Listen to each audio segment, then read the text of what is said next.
Unit 1, Introduction to News, Lesson 10, Interview Techniques.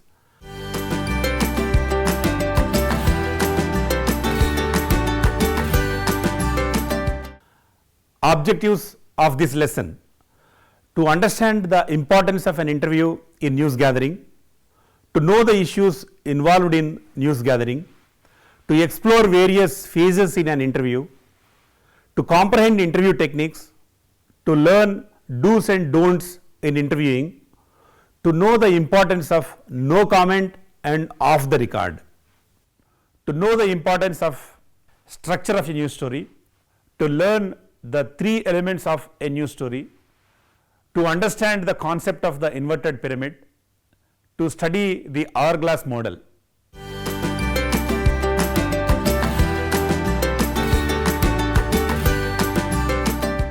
Introduction. Information presents itself in front of you in the form of a press release. More information is available when you attend a press conference or a public meeting. You may ask some questions or strike a conversation with the chief guest or the key personality to get some more information during a press conference. In these three methods, reporter needs to put much effort. There is another form of news gathering technique that fetches required abundant information for a reporter. It all depends on the reporter's planning and skill, oral as well as written. That is called interviewing. In journalism, interviewing is considered as an art and you can master it with an extra effort. Incoherent and jumbled information would defeat the purpose of journalism. A reporter's job is to present the best and the latest news to the reader in a proper order. In the same way, human body needs a skeleton and a building needs an iron frame. News stories need a shape or a structure. One of the America's most influential novelists, Ernest Hemingway, once said that prose is architecture, not interior decoration. It is very true in the case of news stories too. A proper structure or shape helps the reader understand the given information very well. Though different news stories have different shapes, most of the hard news we find in newspapers have a proper structure. This lesson discusses the most common structure of the news reports. To understand the news shape or structure, you should know the key elements of a news story.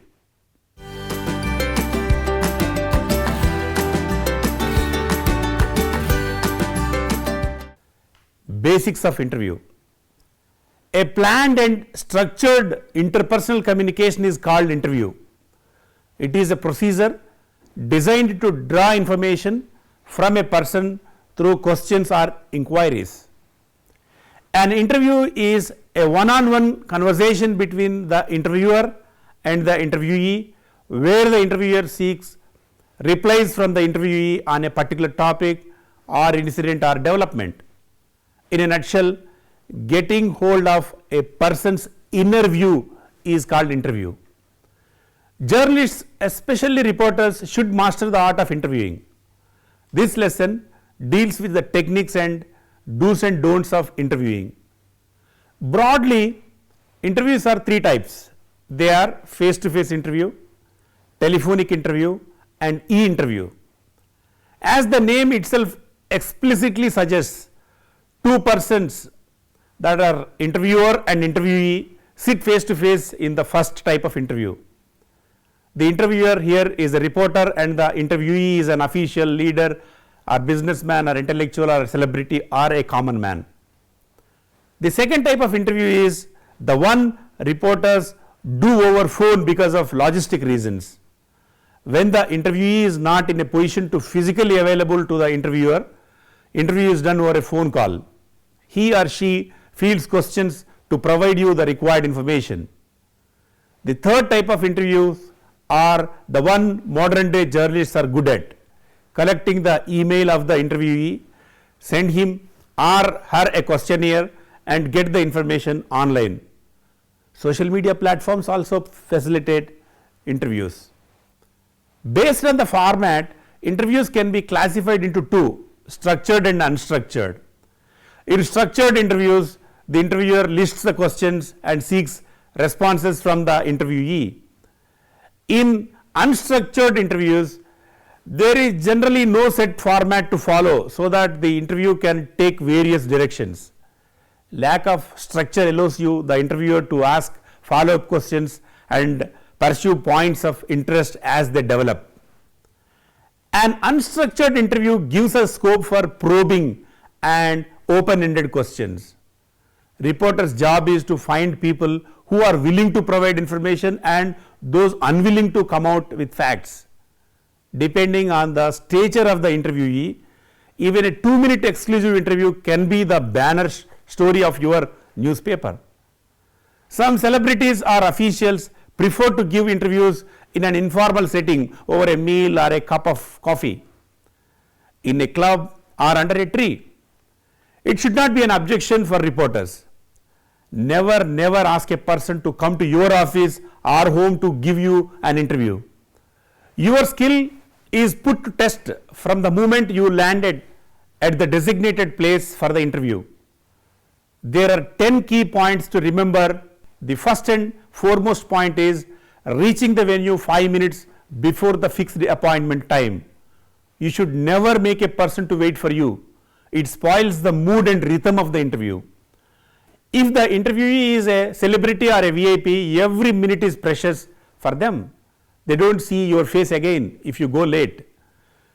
These well-connected personalities may hint at your boss or owner about your lethargic behavior. There is a possibility of denying interview opportunity in future too, if you fail to reach the venue on time. The second point is smiling and listening. Set the stage for a smooth interview with a smile. Greet properly and exchange pleasantries. Don't talk much and don't talk less. Win the interviewee's confidence with your first impressions. The first impression is the best impression. Listening with attention is required to make an interview a smooth affair. The third point is when to pose a tough question. Interviews are not done to please or grease a person. You are doing this on behalf of your readers. You are asking the questions that people need to know answers. Save your nasty questions until the end of the interview. Generally, people are not happy to answer troublesome questions, and some others, out of sheer arrogance they acquired due to power or wealth, may ask you to get lost. Hence, it is wise to ask tough questions at the end of the interview. The fourth point is supplementary questions. You can't and shouldn't stick on to your questionnaire alone. Pulling a question out of an answer is also an ability. If you focus your attention on the next question to be asked, you will fail to ask a supplementary question. The fifth point is double check. Grasping the essence of the interview is vital. To make sure that you understand, it may be necessary to ask further questions to clarify what has already been said. You might ask, would you repeat it? Would you please explain? Did you say that your trust wishes to donate 20 crores for COVID related research? Did you mean that you are going to join the mainstream politics? It is like getting it reiterated and reconfirmed. The sixth point is note making. Senior journalists suggest that there is no alternative to note making. It is an added advantage if you know shorthand. You will need shorthand of at least 100 words per minute. If you are not, at least you should know how to take notes with speed and accuracy. The interviewee's exact words will be useful for direct quotes in your story. The advantage of such notes is that you can easily delete the unwanted material on the spot. It is like instant editing. The seventh point is mental evaluation. While asking questions, you should go for a quick evaluation inside. The news manual suggests that ask yourself what is the significance of what you are hearing. Is it a big news story or a small one? Is it news at all? What will be the effect of what you are hearing on people's lives? In this way, you can evaluate what is being said. The eighth point is smooth intervention. People you wish to interview think that you are going to allocate at least half page the next day for their interview. That is why they keep on elaborating things. They also take diversions unintentionally. Reporters' job is to bring them back to the specific question. True, you are right, nice, well said, and understood are the words you should use before politely asking them to come back to the point. Don't be rude, but use tact to keep the interviewee onto the tracks. The ninth point is final question. You may forget to ask something important in an interview, and the interviewee may wish to say something interesting. That is why your final question should be, is there anything else I should know? Interviewee may pass you some exclusive information. Sometimes your banner story may come out of this question. The 10th point is make room for telephonic talk for clarifications. When you sit down to write interview after getting back to your desk, suddenly you may realize that you missed an important point. You then need to call up your interviewee to put the question. Hence, it is desirable to politely tell the person to allow you to telephone him during the interview. Would you mind calling you in the evening in case there are any other questions? You should say. To be on safe side, you get his or her alternative number or his gunman's phone number. Don't forget to share your business card. Before taking leave from the interviewee, don't forget to thank utmost sincerity. Appreciate his or her time and profusely thank, because we are not paying anything for the interviewee. Such good behavior paves way for an appointment for the next interview. More than that, you would make a positive impression in the minds of the interviewees. If your interviewee attributes motives or casts aspersions against you, you have every right to politely deny them. Don't try to exhibit your knowledge there during the interview. Don't become an advisor or counselor in an interview. Make every effort to convert the interviewee your permanent source.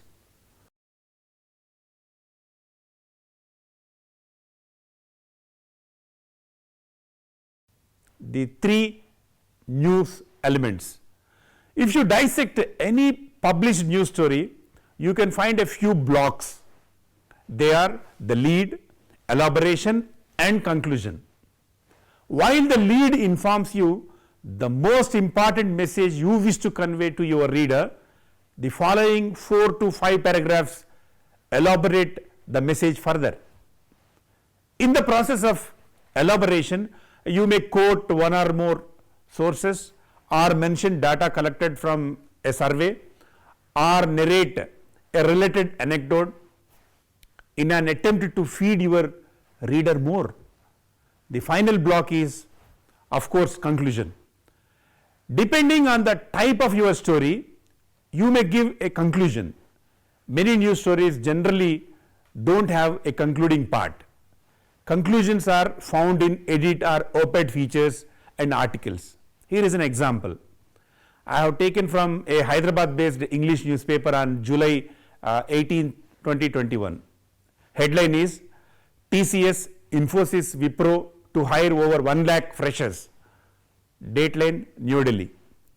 The news story begins here. As the country sees a continuous decline in COVID cases, the hiring activity is showing signs of revival after the disruption caused by the deadly second wave of the pandemic. India's top informational technology service providers, Tata Consultancy Services, TCS, Infosys and Wipro are expected to welcome more than 1 lakh freshers combined in this fiscal year, as claimed by the firms in their respective quarterly earnings update. TCS will be hiring over 40,000 freshers from campuses in India in the fiscal year 2021-22. The firm, the largest employer in the private sector with a base of more than 5 lakh employees, had hired 40,000 graduates from campuses in 2020 and will do better on that number, according to TCS Chief and Global Human Resource Milind Lakkad. The first line of this story is called the lead. It sums up the story you are going to read. When it says that as the country sees a continuous decline in COVID cases, the hiring activity is showing signs of revival after the disruption caused by the deadly second wave of the pandemic, the reader would come to know that it is about job market. If your reader is an youngster, it is a very good news for him. Instead of this, let us imagine that the news story begins with the ill effects of the COVID-19 pandemic and the need of wearing a mask and maintaining social distance. Much before it talks about the job market, do you think your reader would appreciate it? They think that it is amateurish and unprofessional. Similarly, the story has been run based on quotations and data to create more interest among the readers.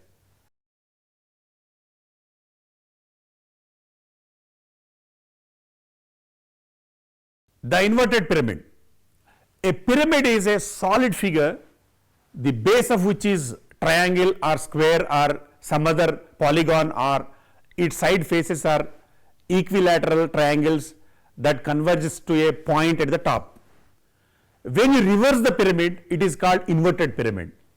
This way of writing a news story with the main news at the start and the rest of the detail following in decreasing order of importance is known as inverted pyramid in journalism, according to the news manual.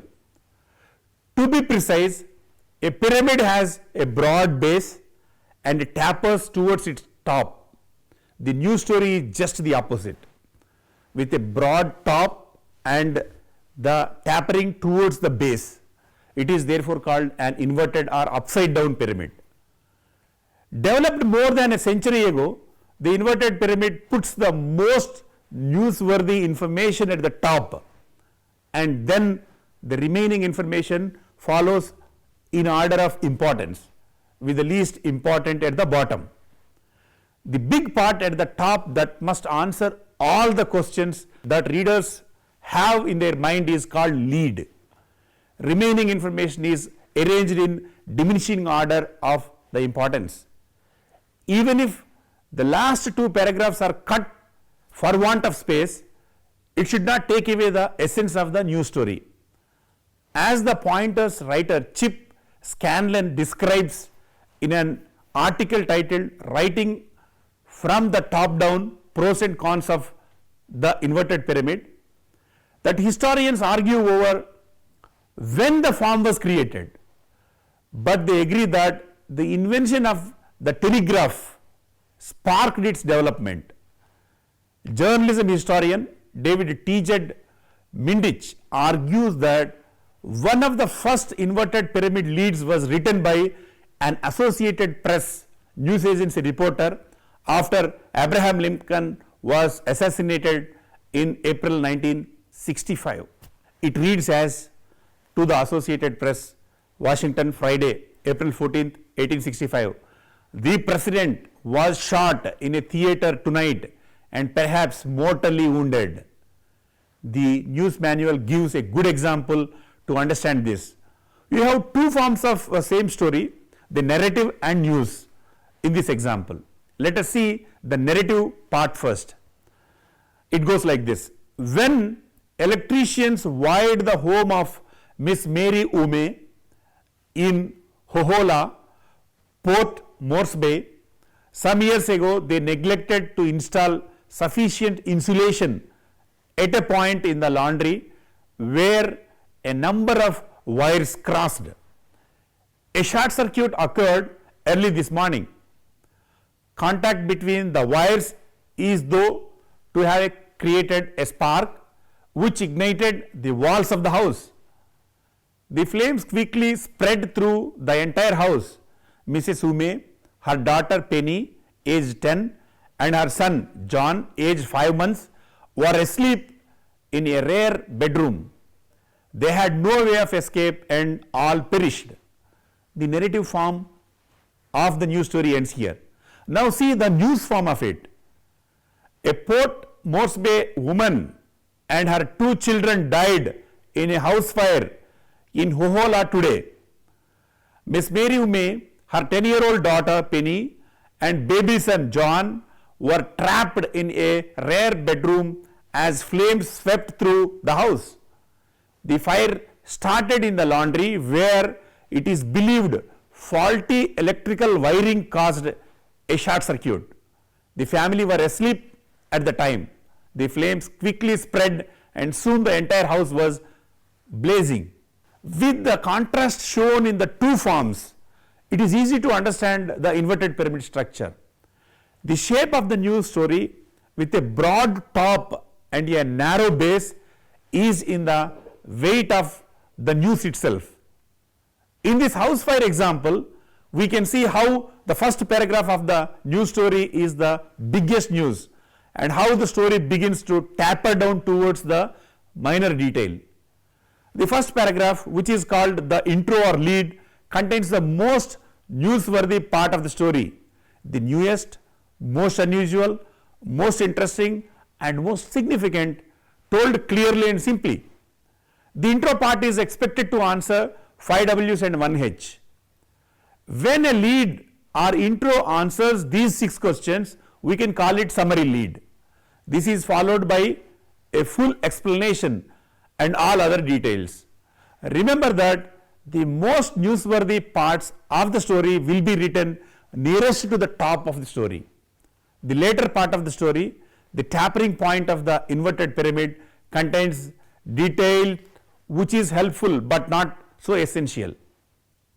As you come down, you have information that may be deleted if you don't have space to accommodate it. If you observe any story of the day, this method is followed to help readers understand the essence of the information without much effort and time. Though the inverted pyramid cannot suit well for all forms of journalistic writings, its supporters considered it a useful form, especially good for breaking news. A journalism historian, Stephens, in a book titled A History of News, says that the inverted pyramid organizes stories not around ideas or chronologies but around facts. Those who don't like the inverted pyramid type of structure argue that it's outdated, unnatural, boring, artless and a factor in the declining readership that newspapers have been grappling with for decades, mentions Poynter.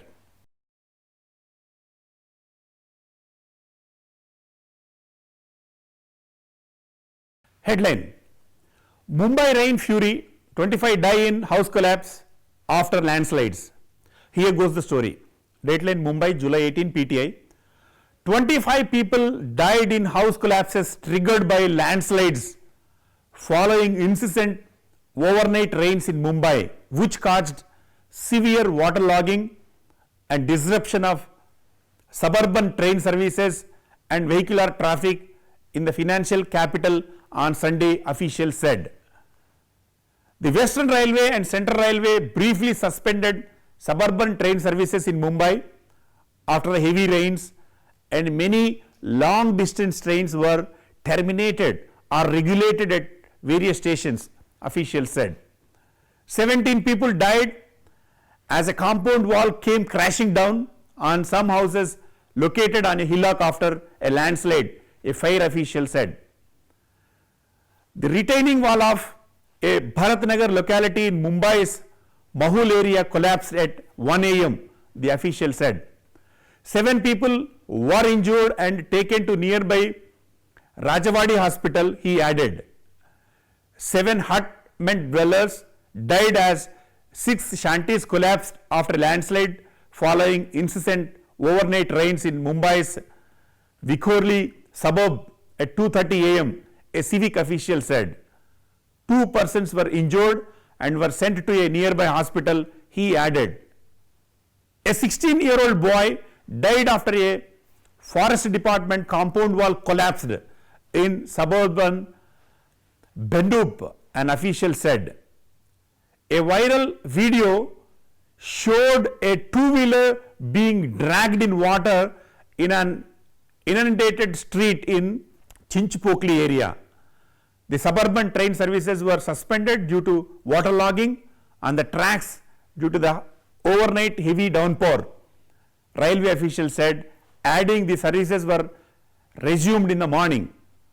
Before the pandemic, both the Central Railway and Western Railway used to ferry over 75 lakh commuters a day in over 3,000 suburban train services, which are now allowed only for emergency services, staff and government employees.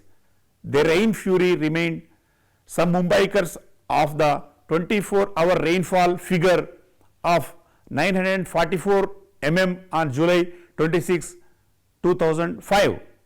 The Indian Meteorological Department IMD has issued a red alert for Mumbai in the backdrop of heavy rains, a BMC official said.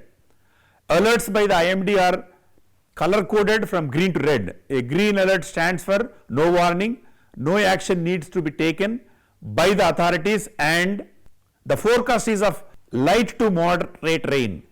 A red alert stands for warning and asks authorities to take action. An orange alert indicates that the authorities are expected to be prepared. A sudden change in climatic conditions led to Mumbai witnessing over 100 mm rainfall in 6 hours, the IMD said in an early morning bulletin. It also changed the rains forecast for the city from orange to red alert. The IMD said that till 6:30 a.m. on Sunday, Mumbai and adjoining areas received over 120 mm rainfall in preceding 12 hours. Mumbai would receive heavy to very heavy rainfall at a few places, with extremely heavy rainfall at isolated places, the IMD said. Extremely heavy rainfall means precipitation of more than 204.5 mm in 24 hours, while heavy rainfall ranges between 115.6 mm to 204.4 mm rainfall as per the IMD. The bulletin issued at 3 a.m. said IMD recorded 213 mm rainfall at Santa Cruz, 197.5 mm at Bandra and 174 mm at Colaba in the city. The PTI story ends here. As you have noticed, the journalist who penned the report summed up all the deaths caused by the rain and mentioned in the lead. The number of deaths has come to 25 in different parts of the city. The lead in fact gives you the pathetic condition created by the incessant rains. I am reading out the lead once again for you. 25 people died in house collapses triggered by landslides following incessant overnight rains in Mumbai, which caused several waterlogging and disruption of suburban train services and vehicular traffic in the financial capital on Sunday, officials said. As the story develops, the reporter mentioned about the deaths of various incidents besides the waterlogging and the warning of the meteorological department. Let me reiterate that every news story can't be fit in this inverted pyramid, especially soft stories in which you want to narrate an incident or a sequence. This type is not suitable at all. But most of the news stories can go with the inverted pyramid structure type. When the reporter deliberately avoids to give the most important information in the first paragraph, inverted pyramid structure can't be used. Now, let us see a different kind of most commonly used news structure.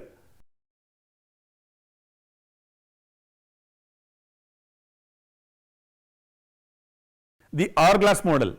The hourglass serves the news and serves the reader, says the Poynter Institute's Chip Scanlon. The hourglass structure is an useful device for reporters to tell the story in an appealing way, in a gripping way. The hourglass, in fact, was named by Roy Peter Clark in 1983 after he had begun to notice something new in his morning newspaper. It wasn't the news, it was the way the news was being told.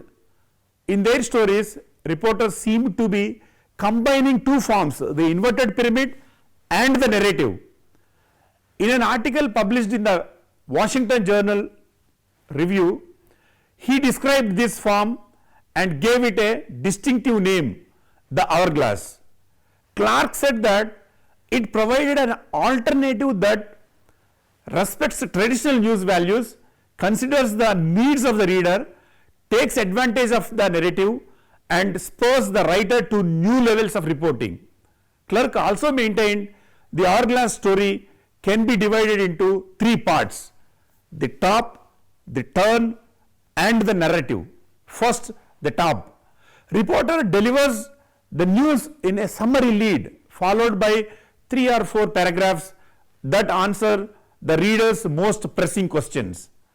By now, the reader gets the gist or the most significant information by reading the material given in the top. The second part, the turn.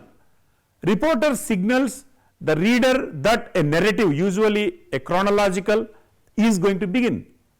Especially, the turn is a transitional phrase that contains attribution for the narratives that follows. According to police, eyewitnesses describes the event this way, law enforcement sources, and so on. The third part is the narrative. The most fascinating elements are dealt within this part. The narrative story has 3 elements: a beginning, a middle, and the end. It allows the writer to tell a chronological narrative complete with detailed dialogue and background information. In a nutshell, the hourglass form summarizes the news, then shifts to a narrative. The top delivers the news, the turn acts as a transition, the narrative tells the story. According to Scanlon, the hourglass can be used in all kinds of stories: crime, business, government, even to report meetings. It's best suited, however, for dramatic stories that can't be told in chronological fashion.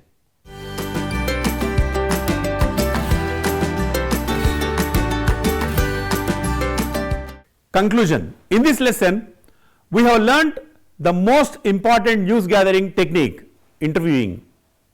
Besides understanding the types and structure of interviews, we learnt the 3 phases in the process in detail. Though the first and third phases are important, the second phase stands tall. Reporters' communication skills are tested in this phase. We have also learned that reporters should set the stage and take the driver's seat during the interview. This lesson provided you do's and don'ts in interviewing. I hope you learned the importance of no comment and off the record through this lesson.